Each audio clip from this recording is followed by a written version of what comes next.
Hello everyone and welcome to another video. This video is part 2. Part 1 is basically the build overview. It shows what parts I've used in building, the ZOHD Dart XL Extreme, what kind of challenges I faced, where did I place parts within the airframe. So please, if you haven't seen that part yet, which is part 1, go back and see it before coming back here and watching part 2, because otherwise this part wouldn't make a lot of sense. Okay, so let's go ahead and start. So I've connected the cable to the flight controller and I've logged in using INAV software. This is the welcome screen. Let me go ahead and go to the calibration screen.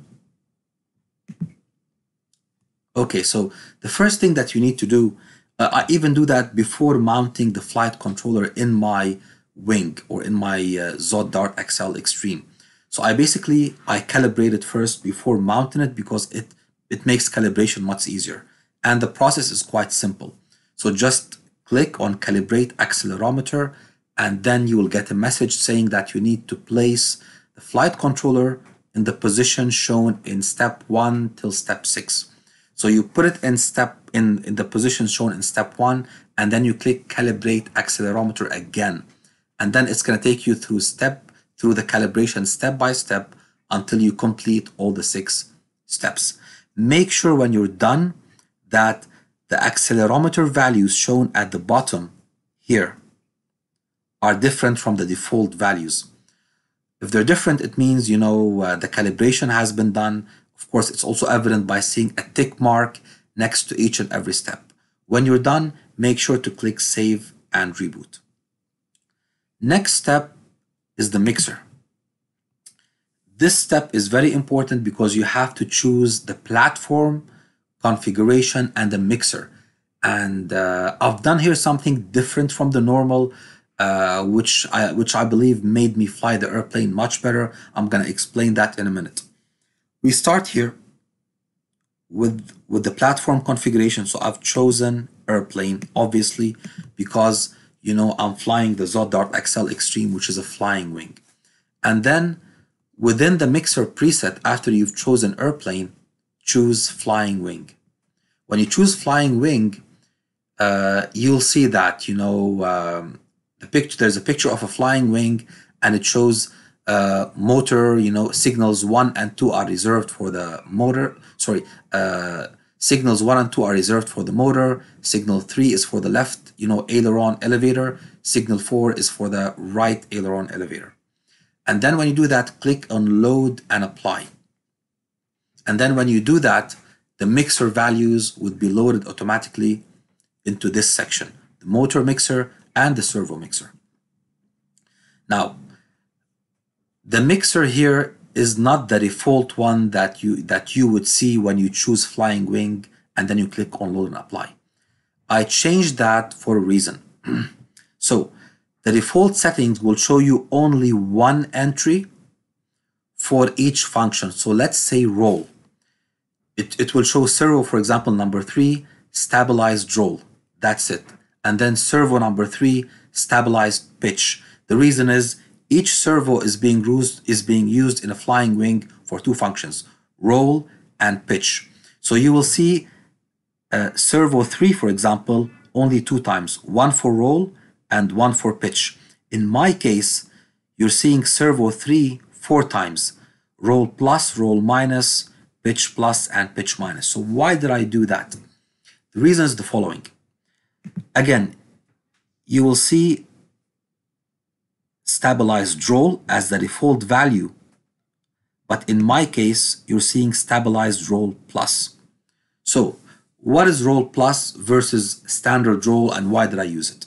So stabilized roll basically means that whatever flight controller mode you're in, it's gonna apply that to the roll axis, and whatever weight you configure here, it's going to be the weight's going to apply to the whole roll, or basically to the whole aileron swing from the first extreme to the other extreme, which is not very helpful because let's say a servo is set up, and then you try to push the stick in one direction and then in the other direction to the max, you will see that the aileron does not deflect by the same value in both directions.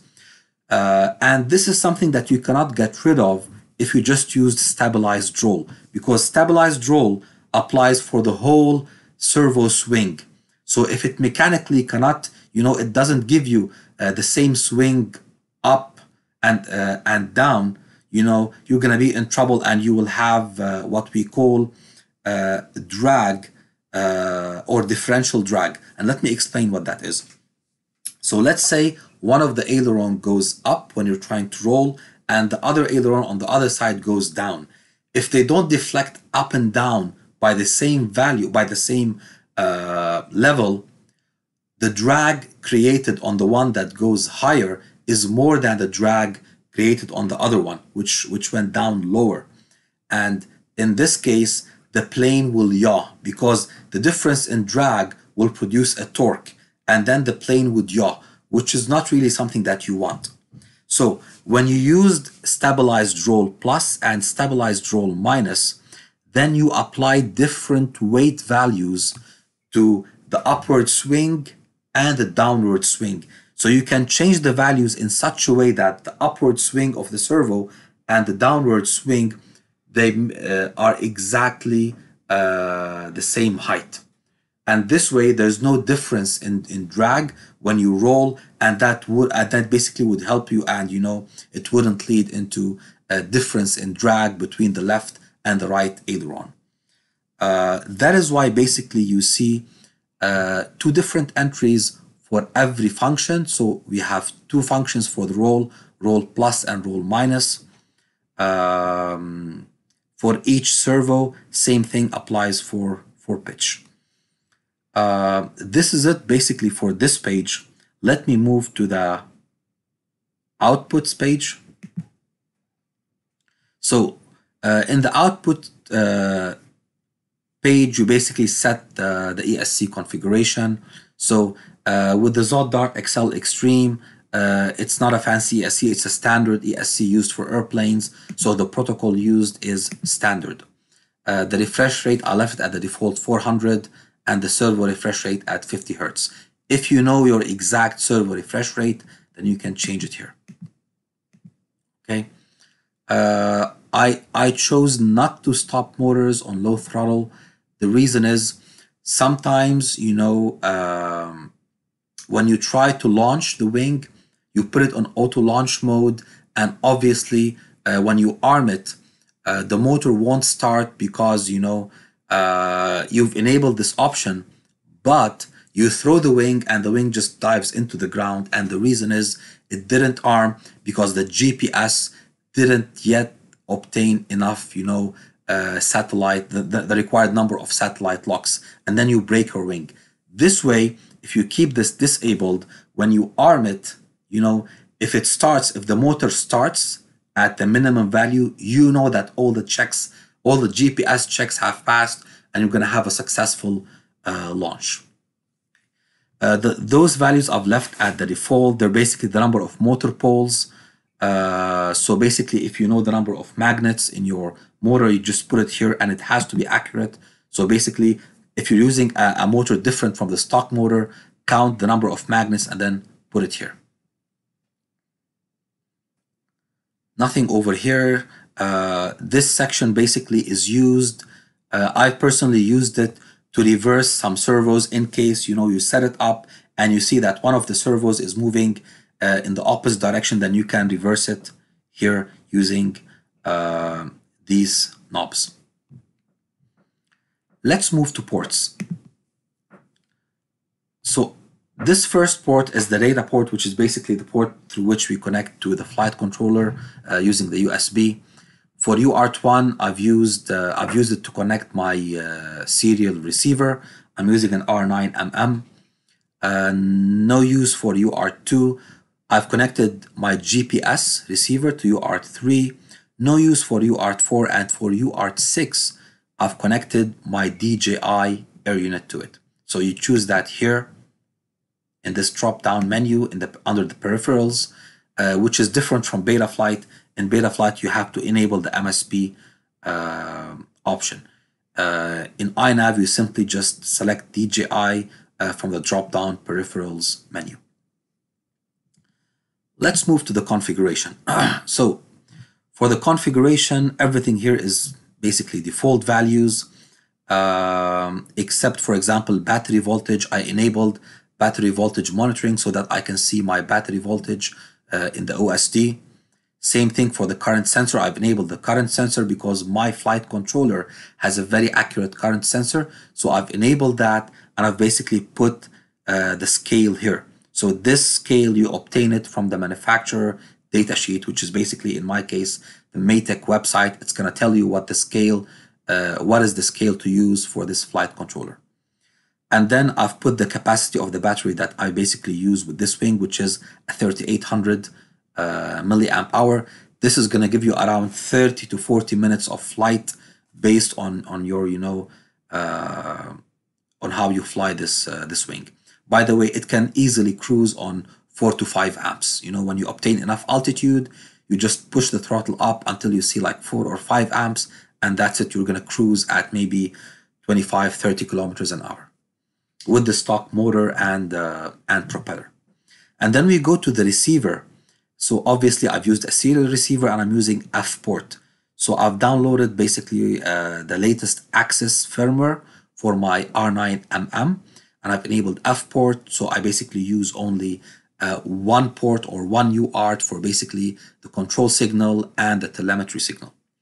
I've enabled GPS. In my case, it's a U-Blocks protocol.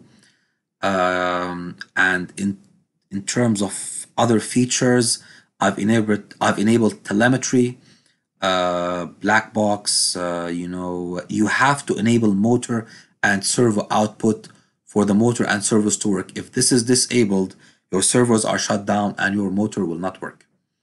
Of course, I enabled OSD because I want to see all this nice data in my DJI goggles. And then I also enabled dynamic gyro filters. In failsafe, I've chosen return to home. So I have a GPS, connected. I basically chose return to home because if for some case I fly beyond my, receiver range and I lose my, radio link, the wing's gonna turn around and come back to home. Just make sure that, you have a valid GPS signal and, you have a fix on your position before you fly. Anyway, INAV will not enable, the motor, will not enable the motor. It will not let it spin if you don't have a valid GPS signal, unless you configure it otherwise. In terms of PID tuning, so I've enabled auto-tune mode, and the first time I flew it, the maiden flight, I basically switched on the auto-tune mode. I flew for a while, and then I landed and I left it at the default values, which basically were set by the auto-tune mode, and the wing flies beautifully. So as you can see, it has changed the default feed forward values. It changed the P and I for the roll and pitch. Obviously, there's no yaw. There's no yaw because the ZOHD Dart XL doesn't have rudder servos. I'm thinking of changing that. Maybe I'll do a mod in the future. I'll post a video about that. In terms of rates and expos, something very important here, guys, which I would highly recommend, because I do come from a background where I fly RC airplanes, not only drones. So I flew 3D airplanes, I flew jets, EDF jets, and the default expo for roll and pitch, which is basically applied in whatever flight mode that you enable, except for manual mode, the default is 70. Here, the default roll and pitch is 70, which is extremely high. So basically, if you're trying to land your wing and it's left at 70%, roll and pitch expo, and you reduce your throttle, you will see that you don't have much control when you deflect the stick on both roll and pitch. And then you will suddenly start jerking the stick around left and right, and the wing will jump up or down, and you will basically have a horrible landing. My recommendation, fly in air mode and put the roll and pitch expo to basically 20. This is my recommendation for you. Obviously, it's a personal preference. If you think this is not suitable for your flight, preferences, change it as you see fit. I didn't change anything else here. Everything's left at default. Let's go to the advanced tuning page. So I didn't change much here. What I've done here is, given that I've set the rescue mode to return to home, I've changed a couple of things. So the return to home altitude, I think it was 15 meters, which is quite low. If you're flying back, and if it's returning to home and there is a high tree, you're gonna hit it. So based on the area where I fly, I set it for 25 meters as a return to home altitude. And I've chosen that the airplane never lands when it returns to home, which means it's gonna loiter around the home beacon until you basically take control yourself and land it. The reason is, again, I chose return to home because I'm afraid that I might lose my radio link with the receiver if I fly too far, and then the plane's gonna return to home on its own. When it's hovering over me, I want to land it myself. I do not want the flight controller to land it, because it's not the smoothest landing that you will see, and you might damage the plane. So I would rather land it myself when it gets closer and I regain my radio link. Basically that's it in this page. Going to the receiver tab again, I didn't change anything because I've chosen F port. RSSI signal is conveyed or relayed to the flight controller by default through the F port UART, so there's no need to configure RSSI channel. In terms of modes, obviously I've configured an ARM mode, and then I use 3 modes for flight.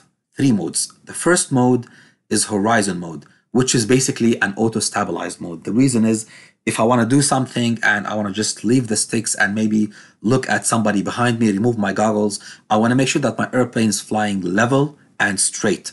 So I switch to horizon mode, and then I do whatever I want to do, and then I come back. Obviously, I would not recommend that you leave your airplane for a long time. You never know what's going to happen. So just switch it, if you have to do something urgent, switch it to horizon, which is auto-stabilize. Do whatever you want to do for a couple of seconds, then come back and switch it to air mode. Air mode is basically a stabilized mode, where if, let's say, you're flying and the wind hits your airplane, the gyro within the flight controller will basically push it back to normal position.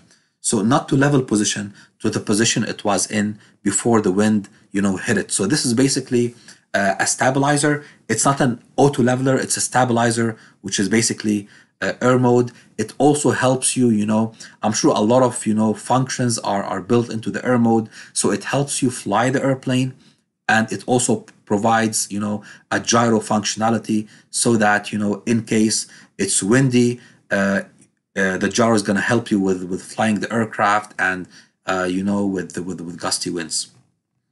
The third mode is basically manual mode. So in manual mode, remember this, all the gyro, the gyro is fully disabled. So there's no gyro assistance in manual mode. If it's windy, you're gonna have a really hard time flying the airplane. I usually put manual mode because it's recommended when you're basically maidening your airplane. Fly it first in manual mode and trim it. Make sure that in manual mode you trim it properly such that it's flying straight and level. And then when you are satisfied with it, with the way it flies in manual mode, then you auto-tune it or then basically you switch to auto tune mode, because then this is sorry, this is basically a prerequisite of auto tune. Auto tune will basically change certain PIDs and parameters to make sure that your plane flies smoothly, but a prerequisite is that the plane needs to fly well first in manual mode before you switch auto tune mode. And then there is the nav launch mode. This is a very helpful, this is a beautiful mode that is built into INAV.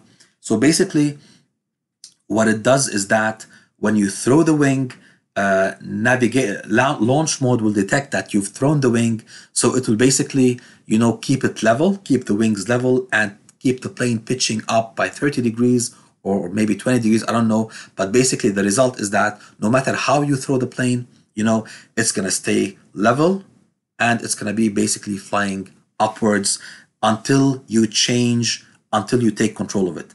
And now navigation launch is disabled when you basically start moving the sticks. So it's going to remain in launch mode until you basically move the sticks. Auto tune mode, we spoke about it.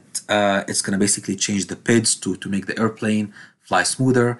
And then I've also added a beeper. I've wired a beeper to my flight controller, and I've enabled a beeper mode here.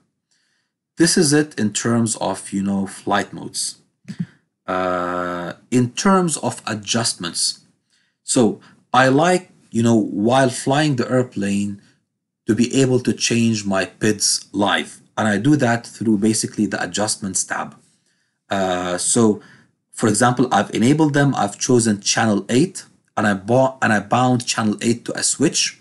So using the first switch, I can choose whether I want to change the pitch and roll P adjustment or change the pitch and roll I.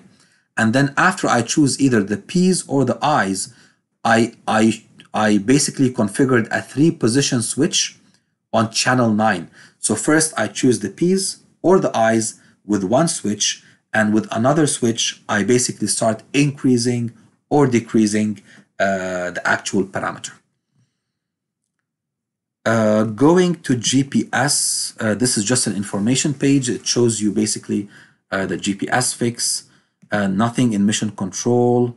In terms of OSD, again, you can see certain values in DJI goggles OSD. What I've chosen here is the cell voltage, number of satellites, RSSI, the GPS speed and altitude. This altitude is derived from the barometer because the flight controller has a barometer. It's a BMP 280. So I get the speed, I get the altitude from that. The speed is a GPS speed. And then I can see here the current being consumed along with the milliamps hour. This is basically my return to home arrow and the return to home distance. Nothing on LED strips, sensors. One last thing I wanted to mention here, when you go to CLI, so I've mentioned before on a previous tab that, which is basically the PID tuning tab, that I set the expo to 20. And this expo applies to roll and pitch in the modes that I've configured here in the modes tab, except for manual mode. To set the expo for manual mode, if you want to, of course, you have to do it via CLI. So I'm gonna punch in get manual, and you can see that my manual RC expo is set the same to 20. You can set this manual RC expo applies to roll and pitch, and you can set a separate expo for yaw. And you can do that by just saying, by typing the command set manual RC expo equals, and then you punch in the value, you click enter, and then you click, and then you punch in save and enter. So this is basically my configuration in a nutshell. I hope that you found this, helpful and beneficial for you in case you want to buy this wing, and configure it with INAV. If you have any questions, any comments, please put it in the comments section.